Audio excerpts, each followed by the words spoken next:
2024 में मोदी कहीं नजर नहीं आएगा। मोदी भी बता रहा हूँ, अब जो समीकरण आ रहे हैं, जो ये मोदी की सीट आधी रह जाएंगी जितनी भी है।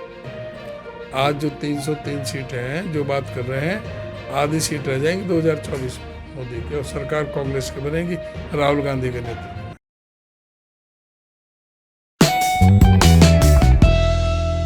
दोस्तों नमस्कार।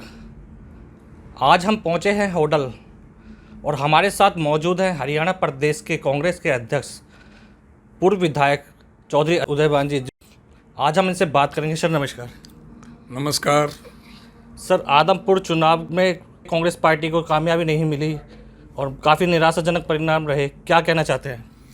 नहीं, निराशाजनक नहीं, हमारे संतोषजनक है। ठीक है, हम चुनाव बेशक ना जीत पाए, लेकिन वहाँ हमने 52,000 मत प्राप्त किए हैं। और ये पता होना चाहिए कि आदमपुर चौधरी भजनलाल का गढ़ रहा है। 1968 से अब तक कोई भी चुनाव वो नहीं हारे उनके परिवार से।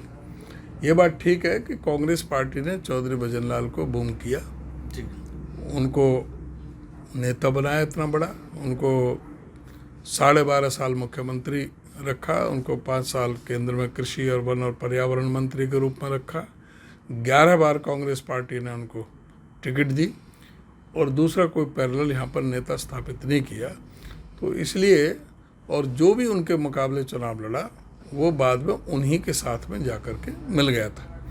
अभी अचानक राज्यसभा के चुनाव में जब कुलदीप बिश्नोई ने पार्टी की पीठ में छुरा घोंपते हुए और जब क्रॉस वोटिंग करके राज्यसभा में जो बीजेपी के उम्मीदवार को सपोर्ट किया, राष्ट्रपति के चुनाव में सपोर्ट किया, और फिर इस्तीफा देने से वो जगह खाली हुई।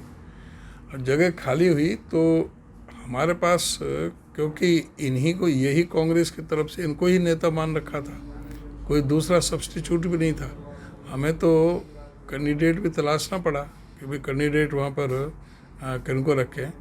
लेकिन और ये आप देखें कि चौधरी भजनलाल का परिवार, चौधरी देवीलाल का परिवार, चौधरी बीरेंद्र सिंह का परिवार, जो पार्लियामेंट में इकट्ठे चुनाव लड़े थे, अलग अलग तीनों चुनाव अलग अलग लड़े थे, एक बीजेपी से, एक जेजेपी से, एक कांग्रेस से, और अब वो तीनों इकट्ठे थे और वो ये कहते थे कि भाई हमारे तो 1 लाख से ऊपर वोट आनी है। और कुलदीप बिश्नोई तो ये भी कहते थे कि भाई अगर 50,000 से हम कम जीते तो हम अपनी जीत ही नहीं मानेंगे।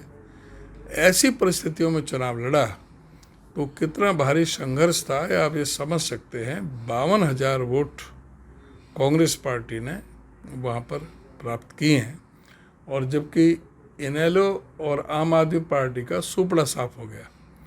वहाँ पर 3400 वोट आम आदमी पार्टी की वोट आई हैं और 5400 वोट इनेलो की आई हैं।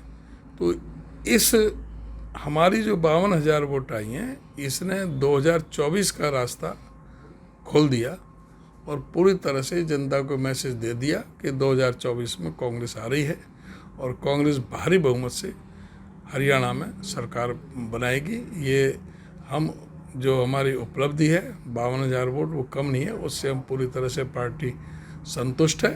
और हमने भव्य बिश्नोई को बधाई भी दी कि भाई ठीक है, आपने जो मुख्यमंत्री ने जो सब्ज बाग जो आदमपुर की जनता को दिखाए हैं, जो कहा है कि हमने 625 करोड़ रुपए हमने मंजूर कर दिया आदमपुर के लिए, इसको हम पेरिस बना देंगे। तो अब उसके पास में मौका है 2 साल में कि वो किस तरह से पेरिस बनाते हैं, नहीं तो जनता की अदालत में आना पड़ेगा। और 2024 में आदमपुर में हमारी पार्टी चुनाव जीतेगी, ये हमें पूरा भरोसा है। सर, चुनाव के दौरान एक वीडियो बहुत वायरल हुई थी जिसमें कुलदीप बिश्नोई जी कह रहे थे कि कौन उदयभान मैं नहीं जानता। तो वीडियो वायरल हुई और आपने वो देखी है तो आपने जवाब भी सुन लिया होगा कि किस तरह से कुलदीप बिश्नोई को हमने बताया कि हम कौन है, क्या है। जब रिजर्वेशन नहीं थी, आरक्षण नहीं था, अंग्रेज़ों के टाइम में होडल नगर पालिका में मेरे दादाजी चौधरी धर्म सिंह जी 1927 में, 32 में, 37 में 3 बार 1927 से 42 तक 15 साल होडल नगर पालिका के अध्यक्ष रहे हैं अंग्रेजों के टाइम में। 54 में, 59 में, 64 में पिताजी नगर पालिका में जनरल से जीत करके गई, रिजर्व से नहीं। हम 2 बना देते थे, रिजर्व से किसी और को खड़ा, किसी को और को बना देते थे, और पिताजी की वोट हम मतलब पिताजी जनरल में जीते 3 बार। तो और 67 में पिताजी इंडिपेंडेंट बने, 2 बार पिताजी बने, 4 बार मैं बना हूँ, 1 बार मैं भी इंडिपेंडेंट बना हूँ। पिताजी Haryana state agricultural marketing board के चेयरमैन रहे हैं, हरियाणा हरिजन कल्याण निगम के चेयरमैन रहे हैं, चीफ पार्लियामेंट सेक्रेटरी रहे हैं, मैं क्रिप्को का चेयरमैन रहा हूँ, मैं जिला फरीदाबाद का रूरल का कांग्रेस का अध्यक्ष रहा हूँ। तो हमने बताया कि भाई जो ना हम क्या हैं, और आदमपुर की जनता बताएगी।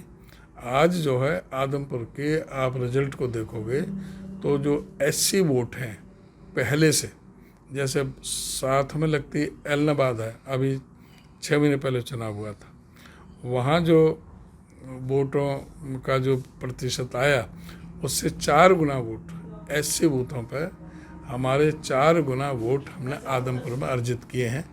ये हमारी उपलब्धि है। ये सभी जो SC और BCA भी हमारे साथ काफ़ी जुड़ा है, और SC बहुतायत संख्या में हमें मिला है। तो ये हमारी उपलब्धि और आगे के लिए रास्ता हमारा बिल्कुल साफ है। सर, कहीं ना कहीं कांग्रेस पार्टी में गुटबाजी देखने को मिली है।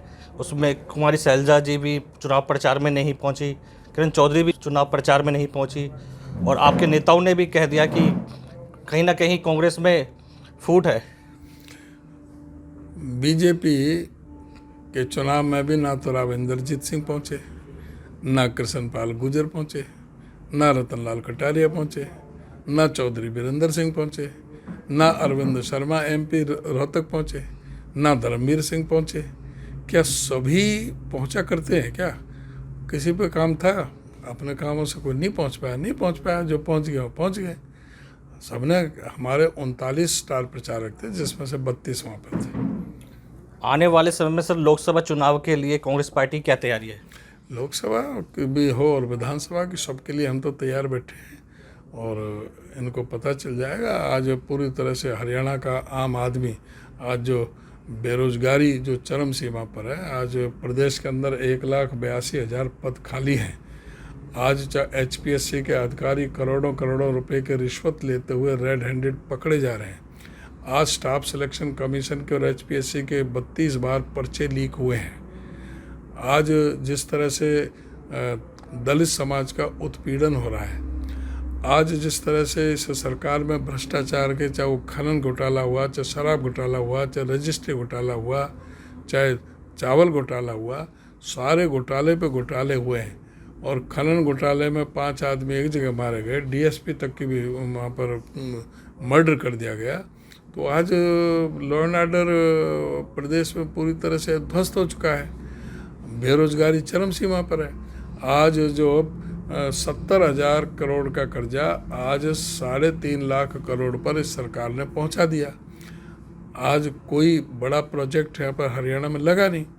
हुड्डा साहब के समय में 4 तो बिजली के कारखाने लगे थे बड़े, मेट्रो रेल बल्लभगढ़ तक आई थी, मेट्रो रेल मानेसर तक गई थी, मेट्रो रेल बहादुरगढ़ तक गई थी, रेलवे लाइन बिछी थी, रोहतक से इधर को ये हांसी और आगे जींद साइड में 3 रेलवे लाइन, 3 या 4 रेलवे लाइन बिछी हैं। इनका 1 इंच भी कोई काम नहीं हुआ।